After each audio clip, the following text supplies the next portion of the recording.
자, 증시는 지금입니다. 금요일이니까 퍼스트 프라임 리서치 손여로 팀장이 나와 있습니다. 어서 오세요. 안녕하십니까. 자, 김유정 아나운서가 또 기업 주제 좀 주셔야죠. 네, 오늘 첫 번째로 알아볼 특징 중 2차 전지 섹터 내에서 함께 찾아보도록 하겠습니다. 바로 LNF 함께 점검해 봐야 될 것 같은데요. 일단 여러 가지 핵심 이슈가 나왔습니다. 그중에 하나는 미국에서 배터리 핵심 소재 에서 중국 흑연의 반덤핑 과세를 무려 93.5%를 부과하겠다라고 결정을 내렸고요. LNF 자체에도 최근에 여러 가지 이슈가 들려왔습니다. 증권사에서는 LNF를 국산 LFP 최대 수혜주로 주목해야 한다라고 이야기하고 있고요. 이 지난주에는 SK온과 북미 LFP를 통해 협력을 하겠다라고 밝히면서 여러 가지 호재성 재료들이 오늘 함께 들려오고 있습니다. 관련 종목들 오늘 함께 알아보시죠. 네, LNF 2차 전지. 손여로 팀장이 보는 오늘 LNF의 강세라고? 반등이라면 반등이겠죠. 앞서 김유정 아나운서가 정리해준 그 포인트일까요? 일단 총 4가지 정도 정리가 되는데요. 일단 오. 반덤핑 관세가 한 70% 이상. 그래서 저도 오늘 이제 지하철 타고 오면서 이제 LNF를 보면서 그땐 시세가 한 4에서 5% 정도였거든요. 네. 근데 그런 뉴스가 퍼지면서 이제 상승 탄력 10% 넘게 올라가면서 아무래도 그 관세, 반덤핑 관세가 부과된 것이 오늘 시세 70% 이상이다라고 판단되고 있고요.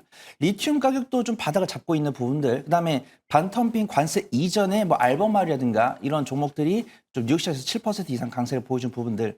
그다음 리튬 가격 같은 경우도 이제 65위안, 원래 두세 달 전에는 리튬 가격이 75위안 정도였는데 이제 바닥을 이탈하면서 추가 하락 나온 것은 아쉽지만 이 65위안에서 지지하는 모습 나와줬고요. 그다음에 LG에너지 솔루션이 호실적을 발표해주면서 이 LG에너지 솔루션과 가장 밀접한 연관성을 갖고 있는 LNF 그 낙수 효과를 얻을 것이다. 그다음에 이 LNF를 보면 또 전환사채를 발행을 했었죠. 근데 이 전환사채를 발행을 한 다음에 오늘 뉴스가 1.1조 원가량을 조달할 것으로 보인다라고 하면서 충분히 LNF가 이 자금 조달에 대한 리스크가 사라지면서 그에 따른 반사이익을 얻는 거다라고 판단을 해보도록 하겠습니다. 그래서 정리를 해드리면은 오늘 LNF의 주요 시세는 아무래도 이 중국향 리튬에 대한 반덤핑 관세가 70% 이상, 그다음에 두 번째로는 이제 LG 에너지 솔루션의 안정적인 실적, 그다음 세 번째로는 뉴욕 시장에서 알버말의 선방, 그다음 네 번째로는 리튬 가격의 안정화, 그다음에 LG 에너지 솔루션 말씀드렸나요? 이런 다양한 이슈 덕분에 오늘 LNF가 좀 좋은 모습 보여준 것이 아닌가, 그걸 좀 정리를 해보도록 하겠습니다. 네. 거기에 또 한 가지는 한국판 IRA, 한국판 이제 인플레이션 감축 법안의 일환 구윤철 지금 부총리 겸 기획재정부 장관 후보자 청문회에서 밝힌 바 국내 생산 촉진 세제 도입, 용어가 길어요. 국내에서 생산하면 이제 세제 혜택을 주겠다 정도인 것 같아요. 그게 이제 지금 2차 전지 그 산업 분야가 해당이 되는 것 같아서 어제 김종영 이사가 한번 다뤄줬던 네. 내용이라서 그게 이제 복합적으로 작용한 것이 아닌가라는 추론. 시장이 보면 지금 어느 쪽에 선뜻 다가서지 못하면 다른 쪽으로 확 몰려다니잖아요. 그죠? 네. 무슨 숭어 때처럼 일루절로 막 몰려다니기 때문에 아마 좀 그런 현상이 있는 것 같은데, 그러면 LNF에 대한 투자 의견이라고 해야 될까요? 네, 저는 사실은 2차 전지 관리했을 때는 다른 전문가분들 사이에서는 꽤나 적극적으로 말했던 사람이고, 이제 기술적 접근은 가능하다고 말씀드렸던 건 한 2달이 넘은 것 같습니다. 근데 다행히도 우리 2차 전지 관련 종목들이 추가 하락 없이 한 5월 중순부터는 저점 높이면서 우상 기조 보여주고 있고, 여전히 좀 제가 좀 기대를 하고 있는 것들은 이 2차 전지에 대한 공매도 세력에 대한 쇼커버링이 나오면서 추가 상승이 나오는 건데, 제가 기술적 분석을 했을 때는 아직 쇼커버링이 나올 위치는 아니다라고 판단하고 있고요. 근데 오늘 외국인과 기관의 순 매수가 들어오고 있기 때문에 저는 긍정적으로 보고 있다라고 판단됩니다. 제가 이게 대본을 이제 준비할 시간이 없다 보니까 제가 두서없이 말씀드렸는데, 이 LNF가 오늘 강세를 보이는 이슈가 한 6가지 정도 더 된다. 있군요. 네, 제가 반덤핑, 알버말, LG엔솔 실적, 리튬 가격, 그다음에 앵커님께서 말씀하신 국내 IRA, 그다음에 이제 전환사채 반응에 따라 자금 조달 성공적. 근데 오늘 또 LNF 실적 발표가 있기 때문에 이 LG 에너지 솔루션 호실적을 발표했기 때문에 LNF도 견조한 실적을 발표할 거다. 이런 6가지, 7가지 투자 모멘텀이 있는 거다라고 판단하고 있고요. 좀 LG 엔솔처럼 한 아침 8시 정규장 개장 전에 발표해줬으면 더 좋았다라고 판단하고 있지만 아직까지는 제 눈에는 확인이 안 되고 있고, LNF 같은 경우는 만약에 한 5에서 6% 정도 상승세 보여줬으면 지금 당장 매수를 해야 된다라고 판단하지만 안타깝게도 몇 분 사이에 탄력이 더 늘었기 때문에 매매를 잘하신 분은 LNF 가능하다라고 판단되고 있고 매매를 잘 못하신 분들 했을 때는 혹시 내가 좋아하는 장비주가 있다던가 그런 종목들 좀 매수할 준비를 해보시면 좋지 않을까 좀 판단하고 있습니다. 2차 전지 장비?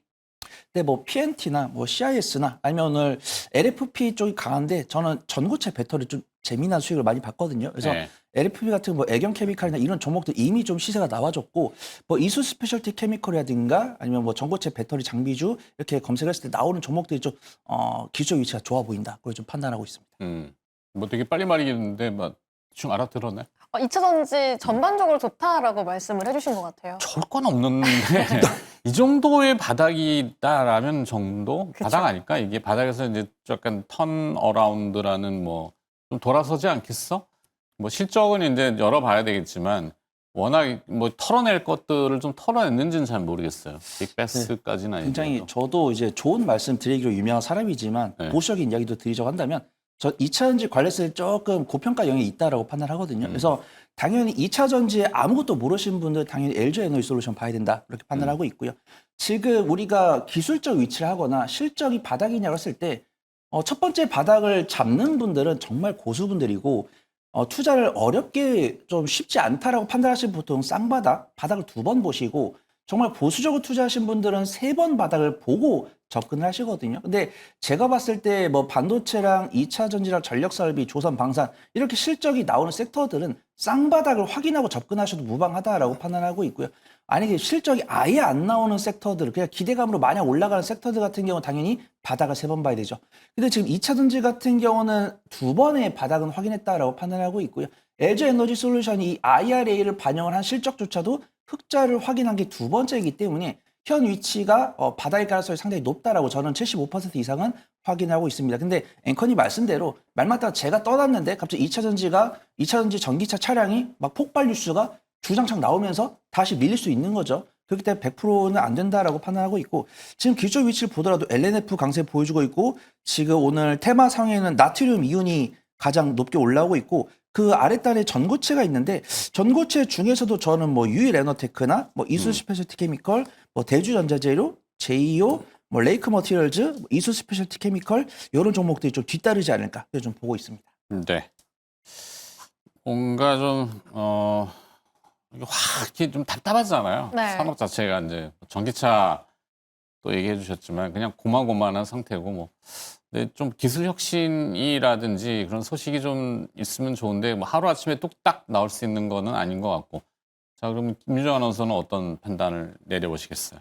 어쨌든 기업의 주가 자체를 보더라도 네. 바닥을 찍고 반등할 수 있는 기회가 분명히 있는 매력적인 가격대라고 생각을 해서 네. 처음에 말씀해주신 내용에 동의를 했거든요. 음. 그리고 지금 수급적인 흐름 자체가 2차 전지 섹터 자체도 최근 한 2주, 3주 전에 상승을 했다가 좀 오래 쉬었잖아요. 네. 근데 바이오, 2차 전지 이런 섹터에 최근 좀 수급이 들어오려고 하는 기미가 보이더라고요. 네. 오늘도 뭐 글로벌 이슈가 이게 있고 저게 있고 뭐 흑연이 어떻고 리튬이 어떻고 얘기가 들려오고 있긴 한다지만 어쨌든 수급이 이동하기 위한 핑계이자 구실이 되는 것 같다라는 생각이 들어서 네.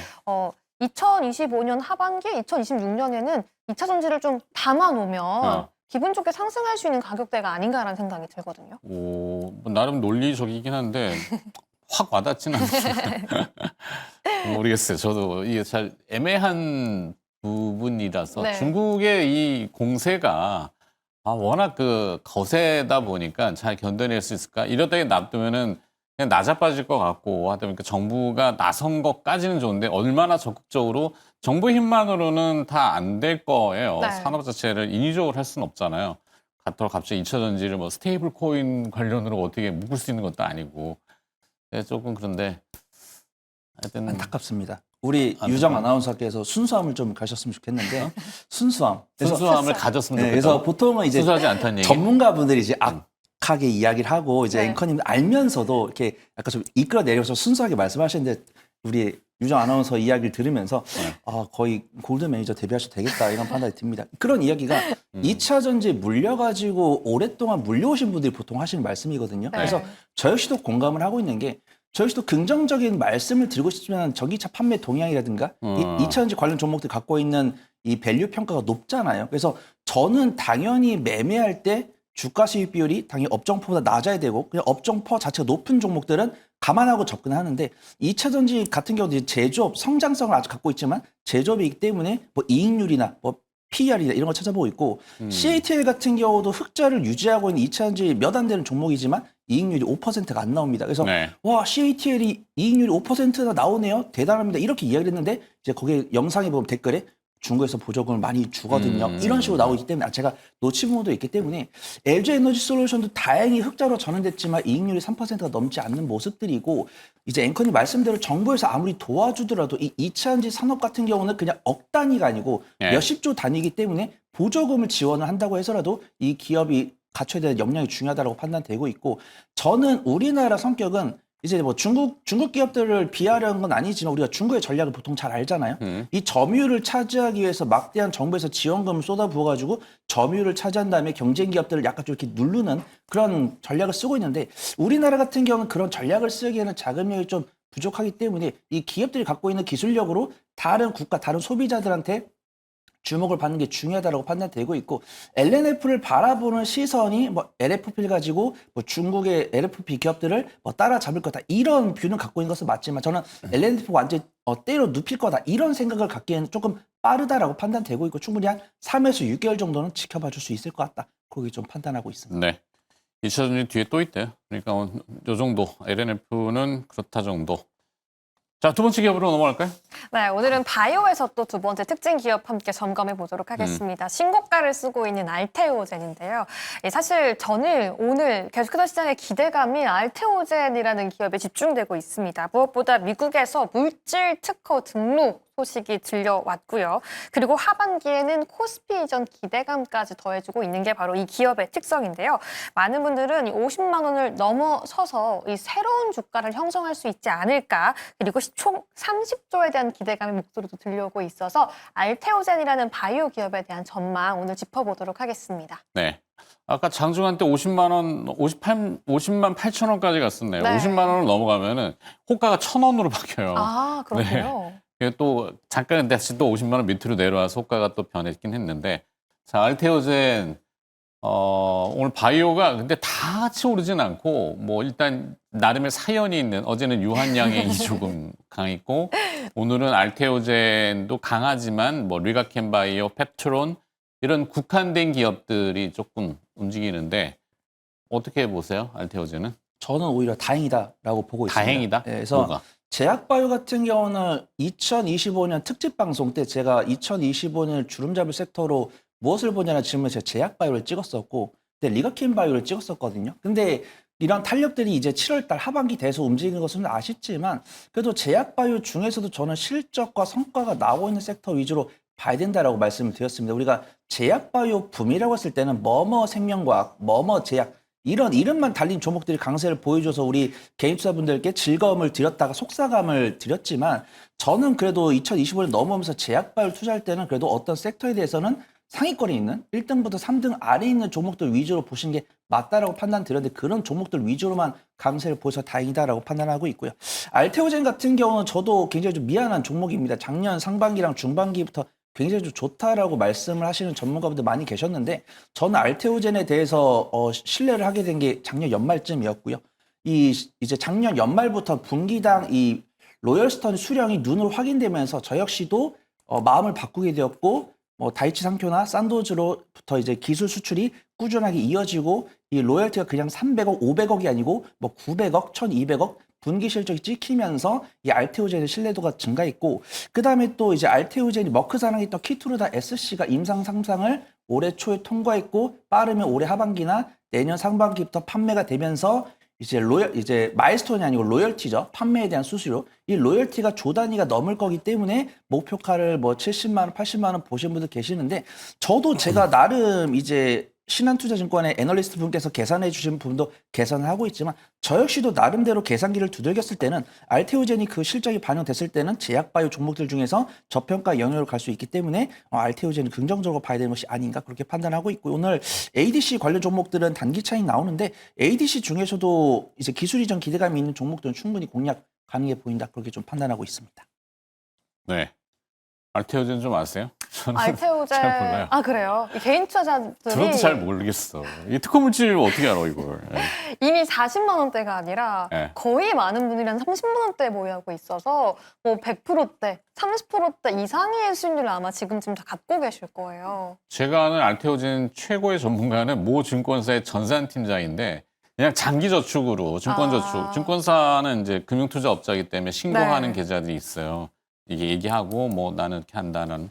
근데 합법적인 계좌로 장기 투자 알테오젠 그분은 진짜 전문가야. 네. 와, 뭐 같이 이렇게 들었던 제약바이오 업계 분들보다 월등히 그러니까 그런 분들을 사실 쫓아갈 수는 없어요. 제가 공부하고 막 탐구하기 때문에 막 해외 논문도 찾아보고 이 정도의 노력이라면 그분은 수익을 누릴 만한 자격이 있다. 근데 저는 잘 모르겠거든요. 근데 가격만 하반기에도 얘기했어요. 지금 뭐 30만 원, 네. 20만 원. 하반기에도 주가 상승에 대한 5가지 호재가 있다라고 알테오젠을 추가로? 매수하시는 분들을 이야기하고 있거든요. 기술 수출 기대감이 더 있고요. 아, 뭐 종목 토론방 이런 데 들어가면 되는 거예요?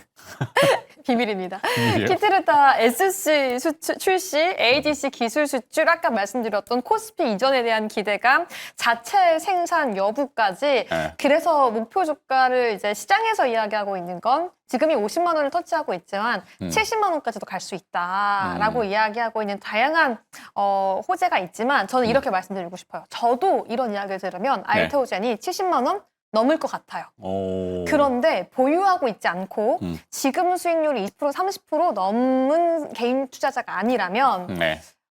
그냥 신규 진입? 네, 신규 진입은 하지 말아라. 네. 왜? 왜냐면 신고를 50만 받는데? 원을 넘어서는 순간부터 네. 70만 원까지는 다가서겠지만 그게 빨리 갈 것 같진 않거든요. 아. 가긴 가지만. 그렇기 때문에 오히려 지금 들어가서의 수익을 누리는 건 이미 들어가 있는 개인 투자들이 너무 많기 때문에 네. 다른 제약바이오가 매력적인 종목이 너무 많으니까 오. 알테오젠은 기존 갖고 계신 분들이 누려야 할 종목이지 않나라는 생각이 듭니다. 전략 마무리. 네, 오늘 다툼해야 될 것 같습니다. 그래요? 저는 접근해봐도 무방하다라고 판단하고 있고요. 제가 알테오젠을 처음으로 사자라고 말씀드렸던 게 39만 원입니다. 근데 네. 39만에서 지금 33만 원까지 떨어졌기 때문에 만약에 제가 사자라고 말씀을 드려서 사신 분들은 제가 그때 뭐라고 말씀드렸냐면은 적금 넣듯이 2주마다 한 주씩 사자 이렇게 말씀을 드렸어요. 그래서 아마 이제 작년 연말부터 매수하신 분들의 지금 평균 35, 36 정도 될 거다라고 보고 있고 지금도 신규 매수를 하고자 하시는 분들은 당연히 적금 넣듯이 하셔야 된다라고 판단됩니다. 주가 49만 원 넘어가기 때문이죠. 근데 저는 목표가를 사실 80만 원 넘게 보고 있거든요. 그래서 제가 지금 보고 있는 게 램시마 이제 키트라 SC가 팔려가지고 알테오젠의 주가 수익비율 한 25가 안 될 거다라고 보고 있기 때문에 저는 제가 보고 있는 리스크는 딱 하나입니다. 그래서 지금 임상 3상을 올해 초에 통과했고 이제 올해 하반기나 내년 상반기도 팔릴 건데 얼마나 팔릴지가 중요하다. 그래서 저는 일단 키트루다가 40조 팔리고 있으니까 키트루다 SC를 보수적으로 20조를 잡아서 밸류에이션 한 거기 때문에 20조 이상 팔렸을 때, 그다음 20조 이하로 팔렸을 때, 그다음에 이 팔렸다는 실적이 나와서 로열티를 수령했을 때 이 알테오젠을 바라보는 투자분들의 시선이 중요하다고 판단되고 있고요. 알테오젠이 코스피를 이전 상장했을 때 외국인 투자가들 패시브 자금은 유입이 될 가능성이 있다라고 보고 있지만 제가 셀트론이랑 삼성 바이오 로직스의 외국인 보유 비중을 봤을 때 지금 알테오젠의 외국인 보유 비중과 큰 차이가 없기 때문에 코스피 이전에 대한 모멘텀이 있을 수 있지만 얼마나 모멘텀이 있을지는 좀 체크를 해야 된다. 그래서 저는 가장 1년이나 1년 반 이내 알테오젠 목표가는 70만 원, 80만 원 잡고 있지만 그 70만 원, 80만 원 달성 가능성은 한 75% 정도. 그래서 제가 말씀드린 두세 가지 이슈가 적용됐을 때 투자분의 투심이 나쁘지 않다고 한다면 당연히 80만 원까지 끌고 가야 되지만 만약에 제가 말씀드린 이야기가 투심이 바뀌었을 때는 분할 매수와 분할 매도를 하면서 알테오젠 그래도 적극적으로 투자할 수 있는 종목을 보인다. 그걸 좀 정리해 보도록 하겠습니다. 네. 여기까지 하도록 하겠습니다. 증시는 지금 기업 2개 들여다봤고요. 퍼스트 프라임 리서치 손열호 팀장이었습니다. 고맙습니다.